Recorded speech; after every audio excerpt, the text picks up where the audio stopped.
just want to add one little bit.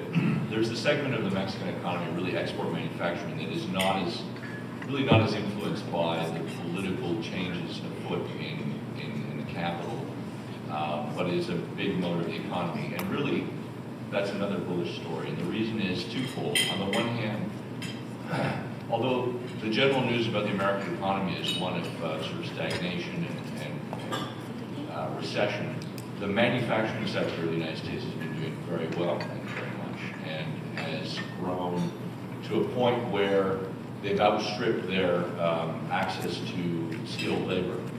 And they have labor shortages in many of the Rust Belt zones of the United States. And so that's another trigger to outsource to factories in Mexico.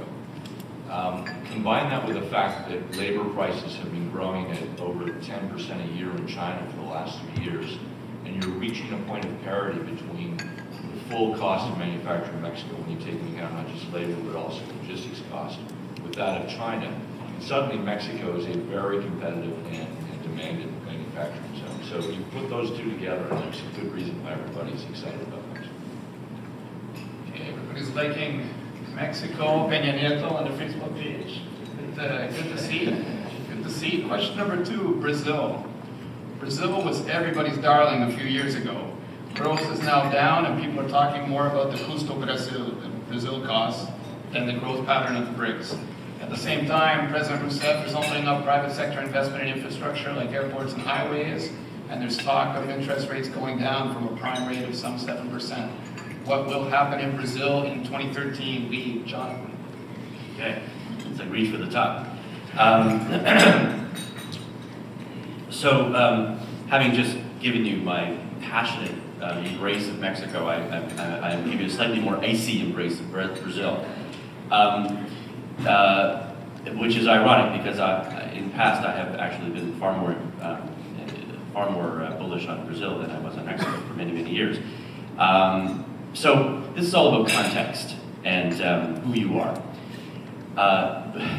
The difficulty in talking about Brazil is it depends who you're talking to, and particularly when they arrived on the story of Brazil. So most of the enthusiasm about Brazil accompanied a period around 2003 through to 2006, this sort of halcyon period, when people felt that Brazil was finally changing. And indeed, with the advent of the first Lula administration, everything was really very encouraging. There was an opening of the export sector of Brazil, which was hitherto rather closed.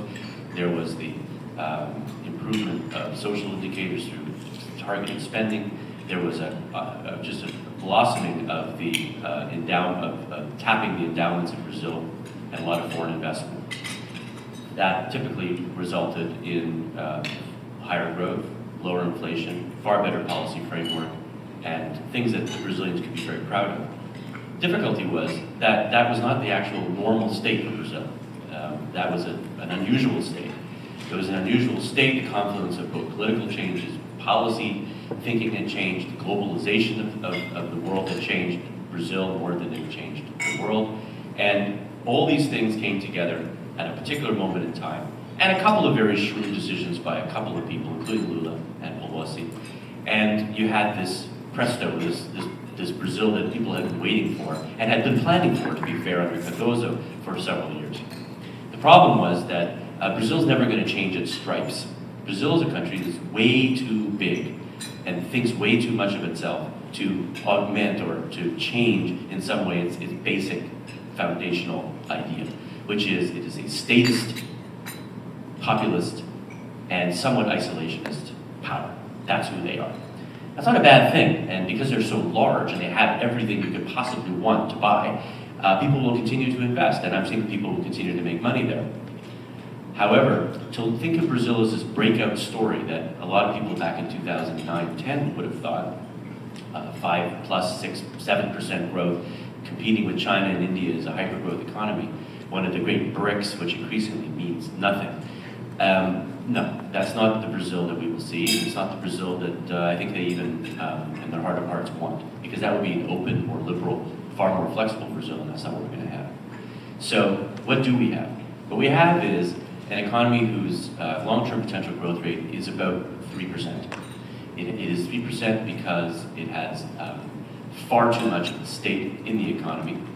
It has quite inflexible labor policies, and it has a notion about how investment is supposed to happen and how benefits of investment, particularly in infrastructure, is supposed to happen, which is not in accord with the needs.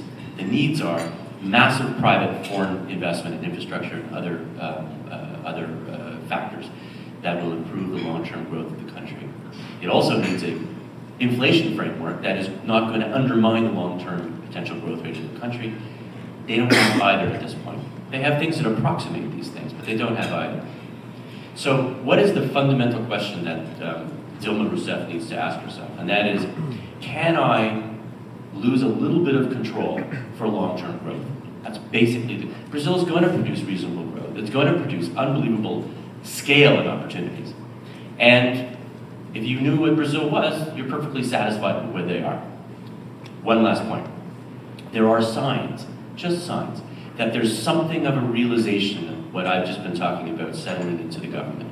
So just 2 days ago, I believe, a month ago, the finance minister, whose name incidentally means butter, which I thought was very funny, he is out there speaking finally about the need for private investment across all the sectors that I described, and at some realization that they cannot actually muster this investment themselves in the government. The second thing is the last several weeks, Dilma has been speaking with and meeting intensely with business leaders in Brazil, sending essentially the same message. I recognize that we are not able to do this on our own. We're going to have to get a new model.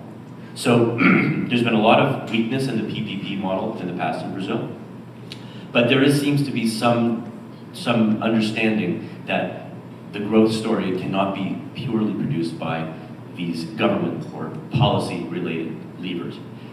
The central bank, however, I believe, still is being not as serious about the trade-offs between inflation and long-term growth as it needs to be.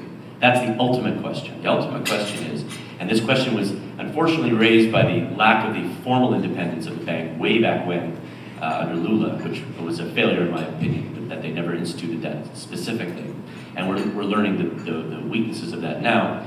The growth-inflation balance in Brazil is still off. They are accepting higher levels of inflation, 6+, and they are not yet found the framework that is going to maintain at that monetary level of policy the kind of slow realization that's taking place on the fiscal side. John is our commenter. Okay. From my perspective, and I work with companies who are strategic investors or exporters into the region, and ever since I started doing this 20 years ago, every company I've ever talked to would tell me that they make 3 times the margin in Mexico than they do in Brazil. And for a lot of companies, it's a real mystery how to make money in Brazil. Why? There's 7 different types of taxes you have to report. The cost of a senior officer who might walk home with $150,000 actually costs you $330,000. And it's just a great challenge. The administrative costs in a company in Mexico might represent 10% of your revenues. In Brazil, it would be closer to 20% of your revenues. And so I was sort of surprised by the wave of investor hype that confronted Brazil 3 or 4 years ago, even going back a little further. And it reminded me a lot of the hype around Mexico in the 90s, before companies really sort of scratched below the surface and looked at the challenges of doing business.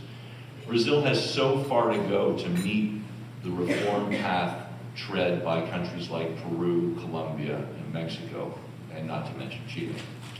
And at the same time, they have so much potential that big companies that can negotiate preferential provincial taxes, that can negotiate preferential energy pricing, that can negotiate free training for employees, etc., they will continue to make money in Brazil. But the smaller companies, the smaller foreign companies, will continue to find a challenge to do so. At the same time, and I don't want the conversation on Brazil to be overly negative, just as I think we were probably possibly too optimistic about Mexico. The fact is that there is change in Brazil at a very micro level that is quite encouraging. The expansion of credit in Brazil, programs like Zero Fame, are really making an impact on how the working poor in that country are finding a path to middle class. And in fact, Brazil will produce more new middle class consumers over the next 5 to 10 years than all of the rest of Latin America combined. And it starts with little things like a woman with 5 children in northeastern Brazil who suddenly is given a washing machine and now doesn't have to wash clothes for 4 hours a day. And with those 4 hours a day, she goes out and gets a job at Amway as a distributor and makes an extra $40 a week. Well, that completely changes her life and completely changes the consumption dynamic of her household. That's what is afoot in Brazil, and that's what's exciting, is that what we call the next 200 million consumers, or the bottom of the top half of the bottom of the pyramid, which is emerging in Brazil. And there doesn't look to see any policy risk that's going to undermine that. That is a force unto itself. And the other thing, of course, is just the vast potential still in natural resources, from agriculture to minerals to energy, is going to continue to attract investment. So, you know, Brazil's currency does have the capacity to fluctuate pretty dramatically, 20%, but Brazil's not going away anytime soon. It's too diverse an economy. There's too much national savings levels. There's too much foreign investor interest. There's too much potential in that country. And so I think that where you see opportunities is sort of on the consumption side.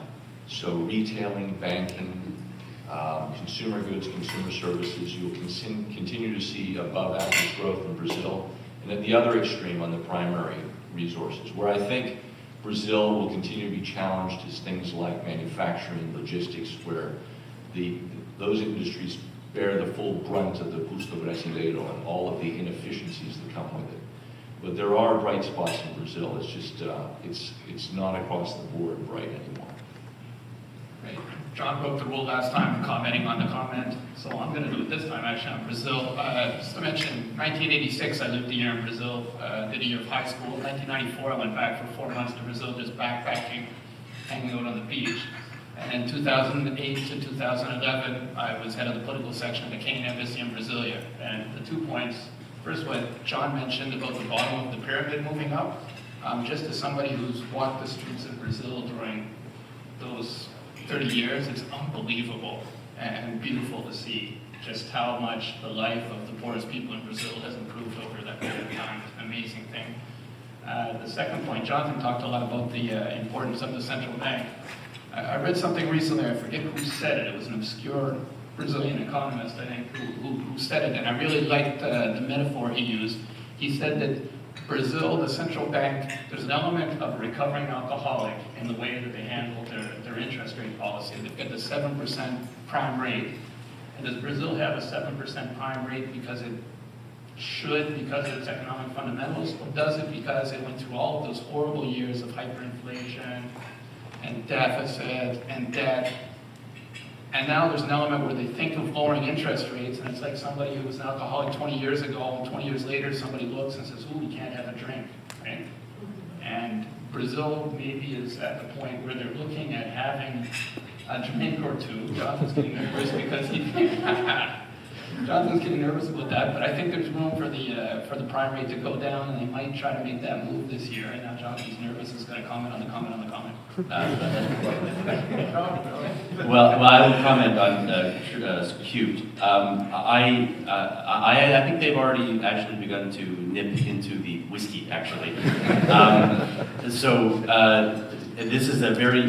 is sort of boring central bank speak, but it's actually pretty interesting, I think. Just think of it this way. there are two sorts of realities in the central banking world in Brazil. There's the reality of the previous central bank under Mireles, and with a very, very strong host of deputy governors, all of whom got nice jobs now in Brazil, the private sector. And then there's the guys who are in there today. And they have completely different perspectives.